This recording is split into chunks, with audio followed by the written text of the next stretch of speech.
এই কাজটুকু করে নিলে আপনার বাল্বটি একদম সুরক্ষিত হয়ে গেল। এটি কেটে যাওয়ার আর কোনো সম্ভাবনা নাই।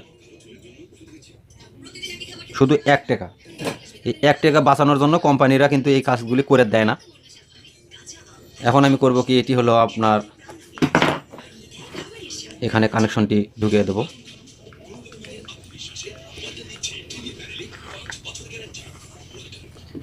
এখানে সুন্দরভাবে এটি আমি এখানে সেটিং করে দিলাম। এরপর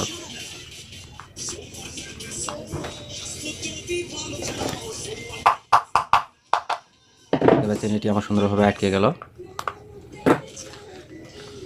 এরপরে পাশে আমার নেগেটিভ পজিটিভ কিন্তু বের হয়ে গেল। আমি